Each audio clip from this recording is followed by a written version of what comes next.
नमस्कार दोस्तों, आज की क्लास में आप सभी का स्वागत है, जिसमें अपन आज राजस्थान के सामान्य ज्ञान में राजस्थान के इतिहास के अंतर्गत राजस्थान का एकीकरण पढ़ेंगे। राजस्थान के इतिहास में राजस्थान का एकीकरण एक बहुत ही महत्वपूर्ण घटनाक्रम है।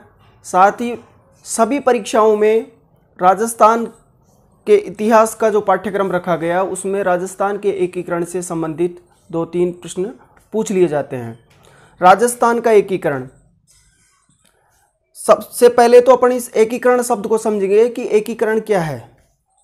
राजस्थान का एकीकरण क्या है, कैसे हुआ राजस्थान का एकीकरण, बाद में उससे पहले अपन एकीकरण शब्द को समझेंगे। एकीकरण किसे कहते हैं, क्या होता है ये, कैसे। एकीकरण दो या दो से अधिक वस्तुओं, व्यक्तियों या दलों में एकता स्थापित करना या मतैक्य स्थापित करना, इसे ही हम एकीकरण कहते हैं।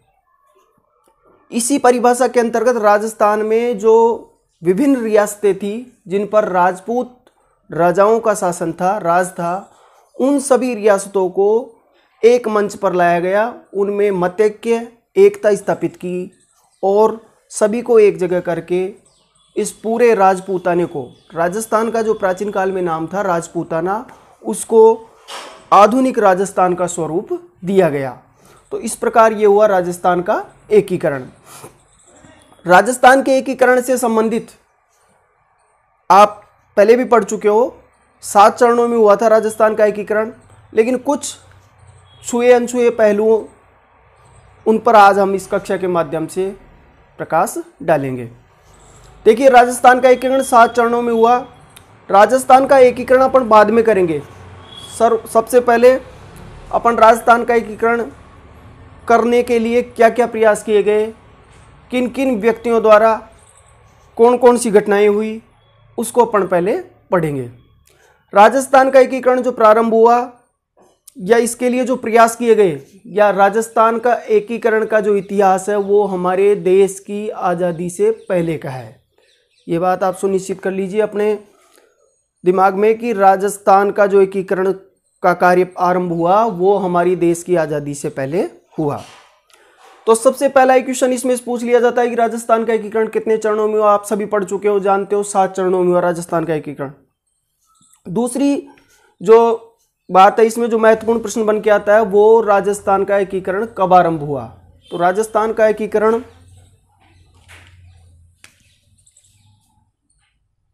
18 मार्च 1948 को, 18 मार्च 1948 को राजस्थान का एकीकरण आरंभ हुआ और इस एकीकरण का कार्य संपूर्ण हुआ 1 नवंबर 1956 को।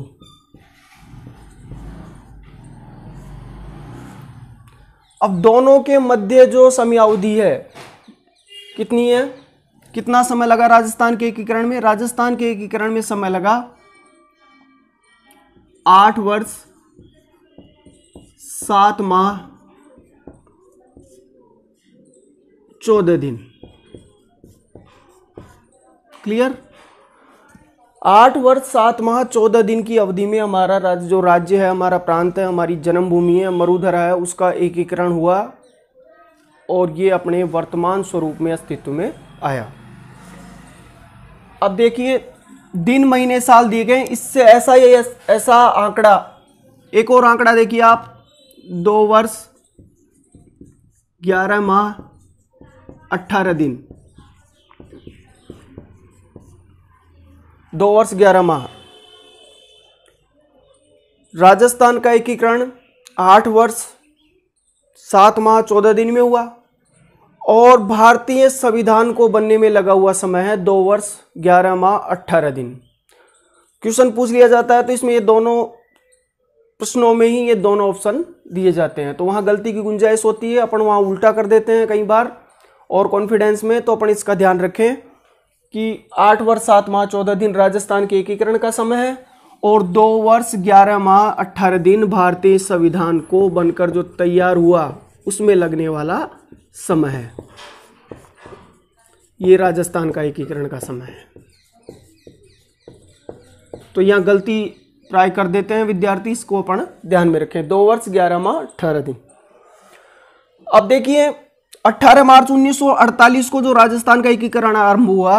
अब 1 नवंबर 1956 यहां से प्रश्न पूछ लिया जाता है एग्जाम में कि राजस्थान का एकीकरण कब समाप्त हुआ या एकीकरण कब हुआ, राजस्थान एकीकृत कब बना।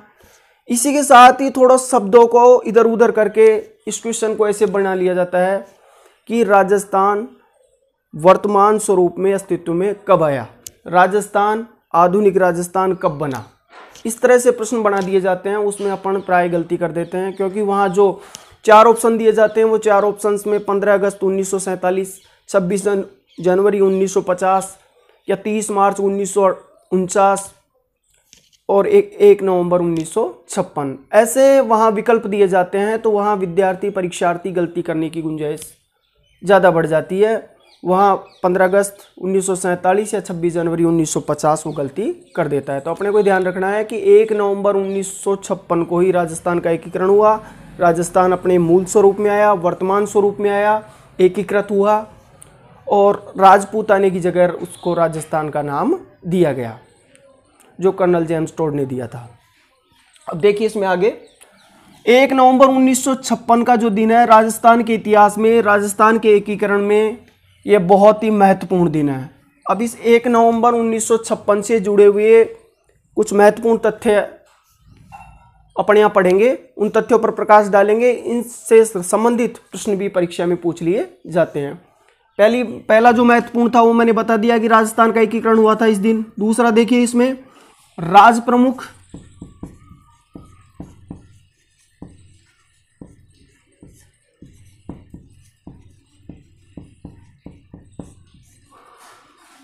रियासतों में जो राज प्रमुख का पद था राजपूताने में, उस राज प्रमुख के पद को हटा दिया गया, समाप्त कर दिया गया और उसके स्थान पर राज्यपाल के पद का सृजन किया गया। और यह महत्वपूर्ण कार्य, ये बदलाव भी 1 नवंबर 1956 को हुआ था। साथ ही 1 नवंबर 1956 को देखो उस दिन और क्या हुआ था, विभिन्न राज्य ABC ग्रेड में विभाजित थे। राजस्थान के साथ साथ संपूर्ण भारत अनेकों रियासतों में बटा हुआ था। तो ये रियासतें अपनी जनसंख्या एवं आय, अपनी आमदनी के अनुसार अलग अलग ग्रेड्स में विभाजित थी, अलग अलग ग्रेड में इनको बांटा गया था। इसी के साथ न केवल राजस्थान बल्कि संपूर्ण भारत अनेक रियासतों में बटा हुआ था। अलग अलग ग्रेड में ये रियासतें बटी हुई थी। अब जैसे बम्बई है, मद्रास है, ये A ग्रेड में थी। राजस्थान, राजपूताना एवं मध्य भारत B ग्रेड में था। साथ ही हमारा जो केंद्र, एकमात्र केंद्र शासित अजमेर मेरवाड़ा क्षेत्र था, वो C ग्रेड में बटा हुआ था। तो इसी दिन 1 नवंबर 1956 के दिन ही इस भेदभाव को समाप्त किया गया। और ये दोनों कार्य ही 7वें संशोधन के अनुसार हुए। भारतीय संविधान के 7वें संशोधन के अनुसार ये दोनों कार्य हुए। तो यहां से भी प्रश्न पूछ लिया जाता है कि राज्य प्रमुख का पद कौन से संशोधन के अनुसार हटाया गया, या राज्यपाल के पद का सृजन कौन से संशोधन के अकॉर्डिंग किया गया। तो वहां अपना आंसर लिखेंगे 7वें संशोधन के अनुसार। 26 जिले थे। साथ ही उस समय जो मुख्यमंत्री थे वो मोहनलाल जी सुखाड़िया थे। मोहनलाल जी सुखाड़िया।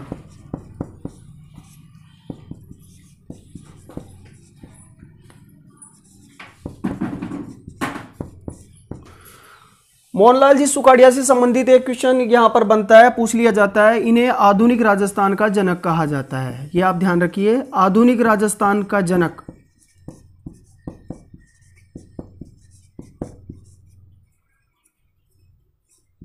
जनक भी इन्हें कहा जाता है। राजस्थान का एकीकरण पढ़ने से पहले अपन राजस्थान के एकीकरण के इतिहास को जानेंगे कि इस एकीकरण को करने के लिए किन किन लोगों द्वारा क्या क्या प्रयास किए गए, कौन कौन सी घटनाएं घटित हुई। ये सभी घटनाएं, एकीकरण का इतिहास हमारे भारत देश की आज़ादी से पूर्व की घटनाएं हैं।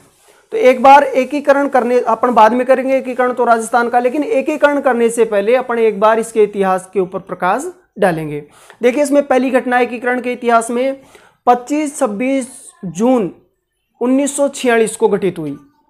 इसमें मेवाड़ के महाराणा उदयपुर रियासत के भूपाल सिंह द्वारा एक सम्मेलन आयोजित किया गया। मालवा, गुजरात और राजपूताना के नरेशों को आमंत्रित किया गया राजस्थान संघ के गठन के लिए, लेकिन उनका प्रयास ये असफल रहा, नाकाफी रहा, उससे बात नहीं बनी।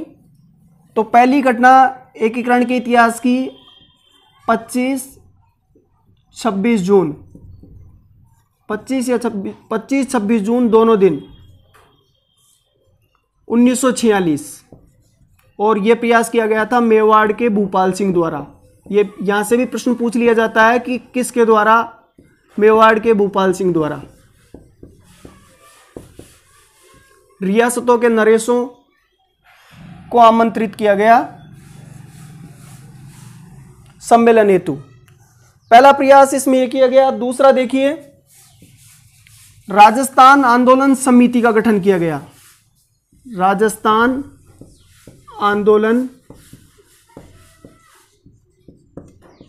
आंदोलन समिति, और यह किया गया राम मनोहर जी लोहिया द्वारा। राम मनोहर लोहिया।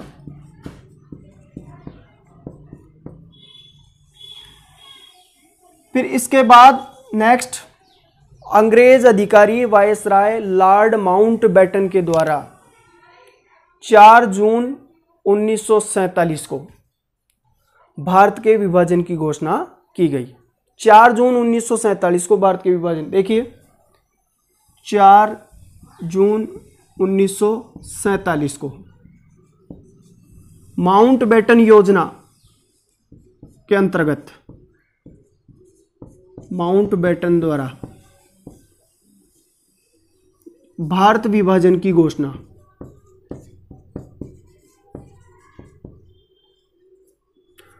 भारत विभाजन है, ये ध्यान से आप देखिएगा। भारत विभाजन, एक भारत के स्वतंत्रता की घोषणा की गई थी। भारत के स्वतंत्रता की घोषणा 20 फरवरी को की गई थी, 20 फरवरी 1947 को की गई थी, और यह की गई थी 4 जून 1947 को। भारत की स्वतंत्रता की घोषणा ब्रिटिश प्रधान जो पीएम थे, प्राइम मिनिस्टर एटली के द्वारा की गई थी, और लॉर्ड माउंटबेटन 4 जून 1947 को लॉर्ड माउंटबेटन के नाम से योजना लेके आए थे, जिसमें भारत विभाजन, भारत और पाक 2 राष्ट्र होंगे, ये घोषणा उसके माध्यम से की गई थी। इस योजना के अंतर्गत यह कहा गया कि राजस्थान की, संपूर्ण भारत की, न केवल राजस्थान की बल्कि संपूर्ण भारत की समस्त रियासतें स्वतंत्र होंगी। वे या तो भारत में विलय कर, चाहे तो भारत में मिल जाए, या पाक में विलय हो जाए, या फिर अपने आप को स्वतंत्र घोषित कर दे। ये इस योजना में कहा गया था। फिर नेक्स्ट देखिए, 27 जून 1947 को रियासत मंत्रालय की स्थापना की गई। मंत्रालय ये केंद्रीय स्तर पर की गई थी संपूर्ण भारत में, और इसके जो मुखिया थे वो थे सरदार वल्लभ भाई पटेल।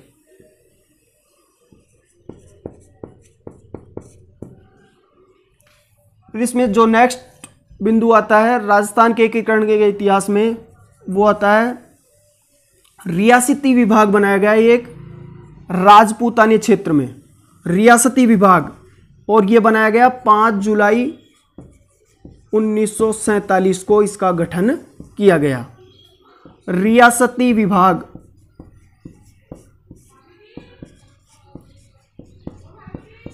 इस रियासती विभाग के अध्यक्ष थे सरदार वल्लभ भाई पटेल। यहां से प्रश्न पूछ लिया जाता है कि रियासती विभाग के अध्यक्ष कौन थे, इसके मुखिया कौन थे? ये थे सरदार वल्लभ भाई पटेल, सरदार पटेल इसके अध्यक्ष थे, और सचिव थे वीपी मेनन।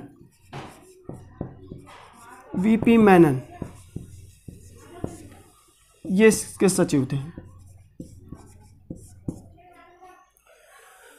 रियासती विभाग क्यों बनाया गया? रियासती विभाग इसलिए बनाया गया, इसको यह कार्य सौंपा गया कि राजपूतानी क्षेत्र में जो कि 19 रियासतों में 3 ठिकानों में बटा हुआ था, उनसे सभी से एक विलय पत्र पर हस्ताक्षर करवा ले कि वे भारत संघ में विलय चाहते हैं या पाकिस्तान में चाहते हैं या फिर अपने आप को स्वतंत्र घोषित करना चाहते हैं। यह कार्य रियासती विभाग को सौंपा गया था अंग्रेजों द्वारा। साथ ही ये कहा गया था रियासती विभाग को कि 15 अगस्त 1947 से पूर्व या 14 अगस्त 1947 तक सभी रियासतें, सभी राजा महाराजा अपनी अपनी मंशा जाहिर कर दें कि वे क्या चाहते हैं, भारत संघ में विलय चाहते हैं या पाकिस्तान संघ में विलय चाहते हैं या फिर अपने आप को स्वतंत्र घोषित करना चाहते हैं। इसलिए इस रियासती विभाग को एक विलय पत्र दिया गया जिस पर इस विभाग को सभी रियासतों के महाराजाओं द्वारा हस्ताक्षर करवाने थे। तो इसके माध्यम से जो रियासती, इसका प्रमुख कार्य हो गया, प्रमुख कार्य रियासती विभाग का वो हो गया विलय पत्र पर हस्ताक्षर करवाना। विलय पत्र पर हस्ताक्षर करवाना, ये आज़ादी, देश को आज़ाद होने से पहले की बात है, उस समय की घटना है। ये विलय पत्र पर हस्ताक्षर करवाना ये रियासती विभाग का प्रमुख कार्य है। तो ये सभी तथ्य हैं जो अपन ने पढ़े। सरदार वल्लभ भाई पटेल न केवल रियासती विभाग के मुखिया थे बल्कि वे केंद्र स्तर पर जो रियासती मंत्रालय की स्थापना की गई थी उसके मुखिया भी सरदार वल्लभ भाई पटेल ही थे। तो पटेल, जो सरदार पटेल जी थे, उनको राजस्थान का बल्कि संपूर्ण भारत के एकीकरण का श्रेय दिया जाता है। तो ये क्वेश्चन पूछ लिया जाता है कि राजस्थान के एकीकरण का श्रेय किसे दिया जाता है? सरदार पटेल जी को। इन्हें भारत का बिस्मार्क भी कहा जाता है, भारत का बिस्मार्क।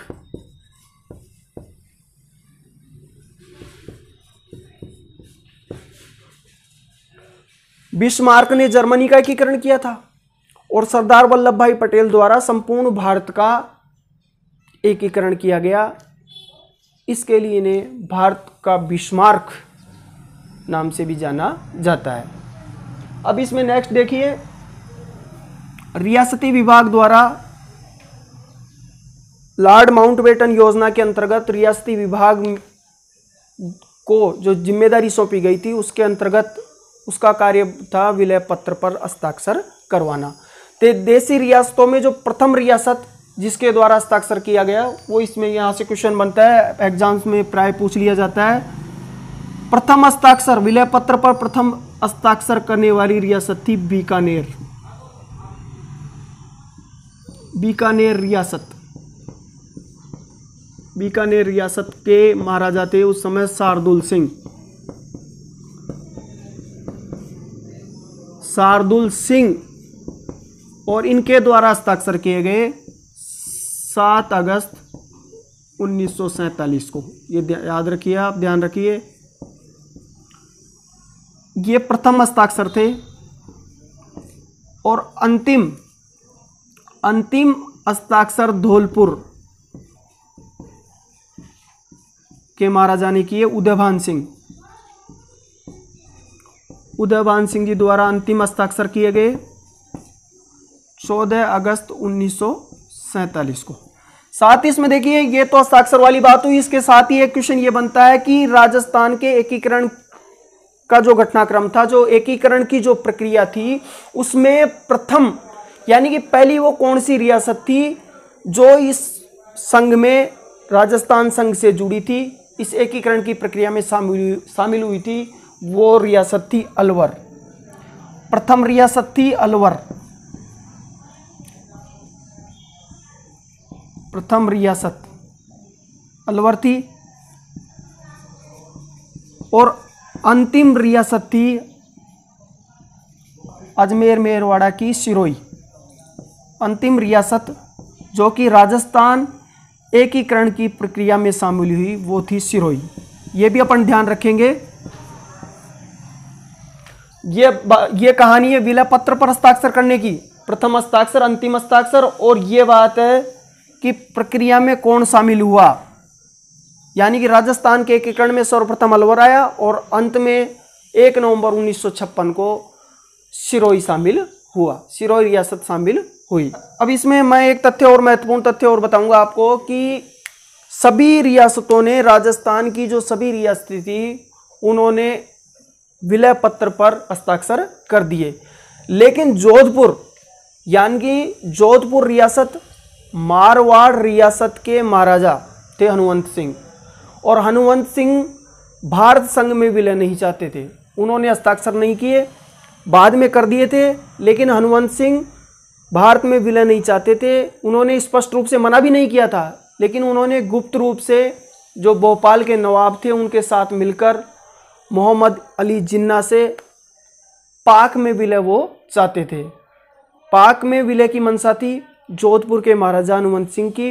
अपने स्वार्थ के कारण मोहम्मद अली जिन्ना ने उनके सभी जो भी मांग थी उनकी, हनुमंत सिंह की, उनको पूरी करने का आश्वासन दिया, लेकिन रातों रात इसकी खबर मिल गई और भारत के जो केंद्र के नेता थे उनके द्वारा उनको समझा बुझाकर भारत के विलय पत्र पर हस्ताक्षर करवा लिए थे। तो एकमात्र रियासत थी जोधपुर रियासत, मारवाड़ रियासत, और वहाँ के शासक थे हनुमंत सिंह। इसमें से प्रश्न पूछा जा सकता है कि कौन से महाराजा थे या कौन सी रियासत थी जिसके शासक ने विलय पत्र पर हस्ताक्षर नहीं किए या वो पाक में विलय चाहते थे। तो ये भी आप ध्यान में रखेंगे, यहाँ से क्वेश्चन पूछ लिया जाता है। साथ ही महाराजा जोधपुर हनुमंत सिंह की जो घटना सबके सामने कैसे आई, उस समय जोधपुर में एक रियासती पत्र, रियासती समाचार पत्र प्रकाशित होता था। रियासती पत्र, यह समाचार पत्र प्रकाशित होता था। तो इस समाचार पत्र के माध्यम से संपूर्ण राजपूताने में ये खबर फैल गई और इसका प्रकाशन किया था, इस समाचार पत्र को चलाते थे सुमनेश जोशी। ये भी पूछ लिया जाता है एग्जाम में। सुमनेश जोशी, जिनका जन्म, ये कवि थे और इनका जन्म 1916 में जोधपुर में हुआ था, 1916 में जोधपुर में, और 1945 से ये रियासती समाचार पत्र को प्रारंभ किया था। तो ये भी अपन ध्यान रखेंगे, सुमनेश जोशी, 1916 में इनका जन्म, रियासती समाचार पत्र के माध्यम से ये खबर आई थी। राजस्थान के एकीकरण से संबंधित एक तथ्य और मुझे ध्यान में आ रहा है। बांसवाड़ा जो रियासत थी वहाँ के शासक थे चंद्रवीर सिंह। तो चंद्रवीर सिंह द्वारा विलय पत्र पर जब हस्ताक्षर किए गए तो उन्होंने ये कहा था कि मैं अपने डेथ वारंट पर हस्ताक्षर कर रहा हूँ। तो ये कथन है, इसको भी आप ध्यान में रखेंगे, ये पूछा जा सकता है, पूछ लिया गया पूर्व में भी एग्जाम में। बांसवाड़ा के चंद्रवीर सिंह जी का ये कथन है, जब उन्होंने विलय पत्र पर हस्ताक्षर किए तो उन्होंने कहा था मैं अपने डेथ वारंट पर हस्ताक्षर कर रहा हूँ, डेथ वारंट पर हस्ताक्षर कर रहा हूँ मैं। ये कथन बांसवाड़ा के चंद्रवीर सिंह जी ने कहे थे। आज की कक्षा में अपन राजस्थान के एकीकरण के इतिहास से संबंधित जो भी तथ्य हैं, ऐतिहासिक जो बिंदु हैं वो पढ़ चुके हैं। अब नेक्स्ट क्लास में अपन कौन कौन सी रियासतें थी राजपूताने में, कौन कौन से ठिकाने थे, केंद्र शासित प्रदेश, उनसे संबंधित तथ्य पढ़ेंगे और तत्पश्चात अपन राजस्थान का एकीकरण करेंगे।